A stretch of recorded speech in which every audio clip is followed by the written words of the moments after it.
दोस्तों, मैं डॉक्टर सुधीर शर्मा आज जो अपना नया वीडियो अपलोड कर रहा हूँ उसका टॉपिक है इन दो कारणों से अगर शादी करी तो बाद में पछताना पड़ सकता है। तो पहला कारण है किसी भी तरह के दबाव में आकर, प्रेशर में आकर शादी के रिश्ते में प्रवेश करने के लिए हाँ कह देना। युवक या युवती को ये दबाव बहुत तरफ से आता हुआ महसूस दे सकता है।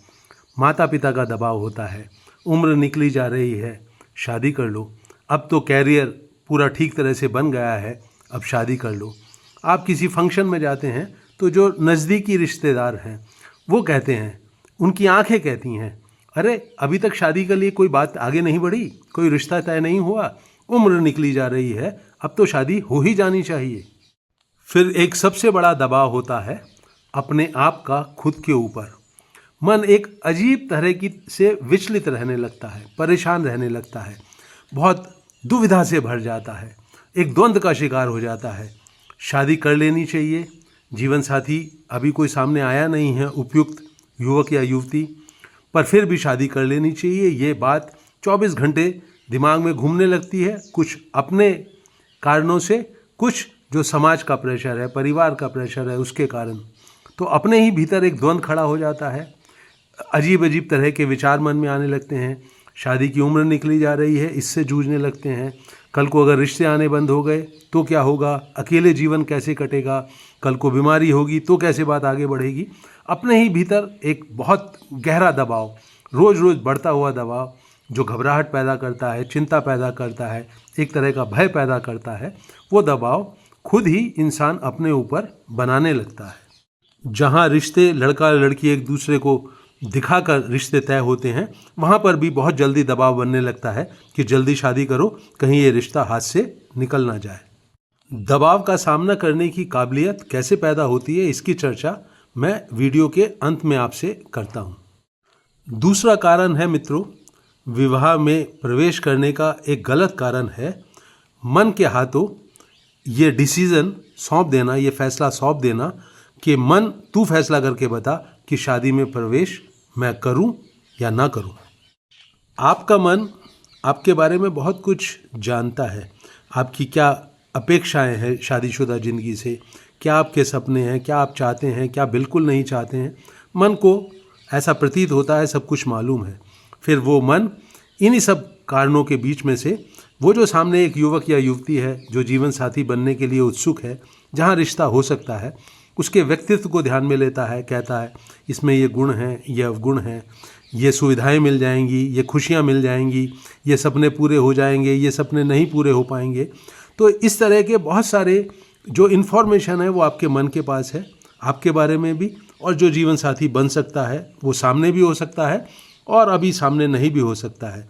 उस तरह की एक चर्चा आप अपने आप से करते हैं।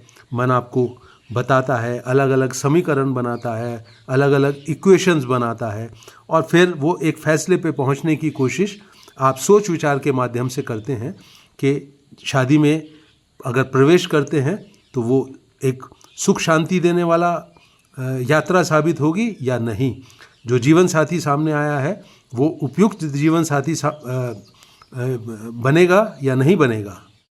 सोच विचार करके शादी के लिए हाँ या ना कहने की सबसे बड़ी कमी मेरे देखे ये है कि हम सबका मन स्वार्थी है। वो अपने को केंद्र बिंदु बनाकर शादी के बारे में फैसला कर रहा है। दूसरा आदमी जो कि एक जिंदा आदमी है, उसके पास भी एक मन है, वो भी आप ही की तरह से स्वार्थी है, वो उसको ध्यान में नहीं ले रहा है। तो ये जो मन आपका जो हाँ या ना कह रहा है, इसका ये बहुत समझदारी की बात आपसे कर रहा है, समझदारी का फैसला ले रहा है, इसकी संभावना बहुत कम है, क्योंकि वो जो जीवन साथी बन के आपके जीवन में प्रवेश करेगा, ये उसके स्वार्थ को, उसकी खुशियों को, उसके सपनों को, उसकी व्यक्तित्व को ध्यान में नहीं ले सकता है। तो मित्रों, अब हमने दोनों गलत कारणों पर, नासमझी वाले कारणों पर नज़र डाल ली है। दबाव में आकर, लोगों के किसी भी तरह के दबाव में आकर आप शादी को हाँ कहेंगे, बाद में पछताने की संभावना पूरी है, क्योंकि दबाव में लिया गया एक फैसला उस इंसान का फैसला होता है जो हाँ कहना नहीं चाहता पर कहने को मजबूर होता है। तब वो अपनी चिंताएं, परेशानियां, घबराहट, डर, चिढ़, गुस्सा सब लेके शादी में प्रवेश करता है। दबाव के काबू में आकर कुछ भी फैसला करना किसी को भी अच्छा नहीं लगता। फिर दूसरा कारण है कि आपका मन हिसाब किताब लगाकर हाँ कहता है शादी के लिए। पता नहीं वो जो उसने हिसाब किताब लगाया है वो सही साबित होगा या गलत, ये वक्त बताता है। आमतौर पे दूसरा आदमी भी अपने हिसाब किताब के साथ शादी में प्रवेश करता है, टकराव होता है, बाद में पछताने के अलावा और कुछ हाथ में नहीं आता। तो दोनों कारण हमने पछताने वाले देख लिए हैं। अब हम चर्चा करते हैं मेरी समझ से वो सही कारण क्या होगा जिसके की चलते आप शादी के लिए हाँ कहें। तो पहले 2 उपायों की बात करता हूँ। एक उपाय आपकी समस्या का समाधान करेगा उस पहलू का जो दूसरों के दबाव से या आपके अपने दबाव से बनती है, और दूसरा उपाय काम आएगा ये जो मन उलझन की स्थिति में बना रहता है, हाँ करूँ या ना करूँ, उससे आपको छुटकारा दिलाएगा। तो जो आपका परिवार है, आपके जानकार लोग हैं, जो रिश्तेदार हैं, उनके दबाव से बचने के लिए कि शादी क्यों नहीं कर रहे हो, आपको हंसी मजाक का, ह्यूमर का सहारा लें अगर आप, तो वो बेहतर रहेगा। उनके दबाव के प्रभाव में आकर चिढ़ जाना, गुस्सा हो जाना, नाराज़ होना, ये इससे या किसी का भी कोई फ़ायदा नहीं होने वाला है। आपके मन की सुख शांति भंग होती रहेगी। तो किसी रिश्तेदार के इस दबाव से छुटकारा पाने के लिए कि शादी करो, कोई युवक या युवती उनसे कह सकता है कि हाँ अरे आप ढूंढो, आपने लड़का या लड़की ढूंढा नहीं और मैं शादी करने को फ़ौरन हाँ ना कहूँ तो मेरा नाम बदल देना। इससे होगा क्या कि बॉल अब उनके कोर्ट में होगी।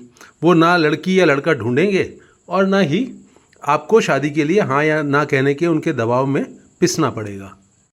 घर वालों के दबाव से बचने के लिए युवक या युवती साफ साफ कह सकते हैं कि कल को अगर मेरी शादी ज़बरदस्ती मैंने हाँ कर दी आपके दबाव में आकर, और शादी में मुझे बहुत सारी दिक्कतें हुई, तो जब मैं घर आया करूँगी तो आप कितने प्यार से मेरा स्वागत किया करोगे। अरे हमारा बेटा या बेटी शादीशुदा तो है, दुखी है तो क्या हुआ, परेशान है तो क्या हुआ, आत्महत्या करने की सोचता है तो क्या हुआ, तलाक देने की सोचता या सोचती है तो क्या हुआ, पर शादी तो हो गई ना। आप समझ रहे हैं मेरी बात। हंसी मजाक का, व्यंग का, अपने ऊपर हंसने का, समाज के इस दबाव के ऊपर हंसने का, ये काबिलियत आप अपने अंदर पैदा करें तो लोगों के दबाव में आप जल्दी से नहीं आएंगे। तो अब बात आती है, मन के हाथों आपने कंट्रोल दे दिया कि वो हाँ कहे या ना कहे शादी के लिए। कोई युवक सामने है, युवती सामने है, उसके गुण दोष आप परख रहे हैं, आपको लगता है मन का एक हिस्सा कहता है हाँ कह दो ये फ़ायदा होगा, ना कह दो ये फ़ायदा होगा। तो अगर आप हाँ कह देते हैं, अपने मन के सोच विचार के पूरे जो उसका फल है, उसका जो नतीजा निकलता है, अगर आप उस नतीजे के कारण हाँ कह देते हैं तो अपने मन से एक बहुत ही मजबूत इरादे के साथ एक बात और कह दीजिए। आपको खुद से ही बात करते हुए ये कहना पड़ेगा अपने मन से कि अब शादी के लिए हाँ कर दी है, सोच विचार कर लिया है, अब ये जितना भी सोच विचार पीछे किया है उसकी स्लेट को बिल्कुल मैं साफ कर रहा हूँ, साफ कर रही हूँ। क्या मतलब हुआ इसका? इस स्लेट साफ करने का मतलब हुआ मित्रों कि अब तक जो कुछ भी सोचा था वो आगे की ज़िंदगी पे अप्लाई नहीं करता। शादी के लिए हाँ कर दी है, शादी हो जाएगी। अब जीवन जो है वो दोनों ही है। वो जो मैंने सोचा है कि मेरे जीवन में सुख आएंगे, खुशियाँ आएंगी, सहूलियतें आएंगी शादी करने के बाद, वो आएँ या ना आएँ, ये रिश्ता मुझे आगे बढ़ाना ही है, हंसी खुशी के साथ, मन की सुख शांति के साथ। अगर चीज़ें पूरी हो जाती हैं या नहीं पूरी होती हैं, ये जीवन का नियम है कि कभी आपकी इच्छाएं पूरी होती हैं, कभी नहीं होती हैं। ये नियम शादी के बाद की जो मेरी ज़िंदगी आगे बढ़ेगी उस पर लागू होता है। इच्छाएं पूरी हुई, जो सपने मैंने देखे हैं शादी से पहले, वो जो तूने मुझे दिखाए हैं कि ये फ़ायदा होगा, ये नुकसान होगा। जीवन दोनों है, फ़ायदा भी है, नुकसान भी है, सुख भी है, दुख भी है, हंसी खुशी भी है, चिंता और तनाव भी है। मैं दोनों को स्वीकार करते हुए, इसी को एक नॉर्मल मानते हुए मैं अपनी ज़िंदगी में आगे बढ़ूंगी और शादी को सफल बनाने के लिए अपनी स्लेट बिल्कुल साफ करके शादी के जीवन में प्रवेश करूंगी। तो दोनों कारणों के प्रभाव से निपटने के लिए 2 उपाय मोटे मोटे तौर पर मैंने आपसे शेयर किए हैं। अब मैं आपसे शेयर करना चाहता हूं कि जीवन का वो गुणवत्ता क्या होती है जिसके चलते शादी को सफल बनाना बहुत आसान हो जाता है। वो काबिलियत, वो गुण वही है मित्रों जिसकी मैं चर्चा अक्सर अपने हर वीडियो में करता हूँ। अभी और यहीं के जीवन में पूरे होशो हवास के साथ, पूरे अटेंशन के साथ, पूरे जागे जागेपन के साथ जीने की ये जो कला है अभी और यहीं में जीने की, पूरी अटेंशन, पूरी सजगता के साथ, ये किसी तरह का दबाव अपने ऊपर नहीं लेने देती है आपको।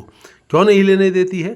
क्योंकि जीवन जब अटेंशन में जी रहा है आप, तो वो एक्शन के द्वारा आप जीवन से जुड़ रहे हैं, और एक्शन करते हुए पूरी सजगता के साथ आपके पास वो समय नहीं होता, वो ऊर्जा नहीं होती, एक समझ होती है आपके साथ कि ये जो दबाव मेरे ऊपर बनाया जा रहा है, इसके सामने झुकने या ना झुकने की बात से मुझे लड़ना ही नहीं है।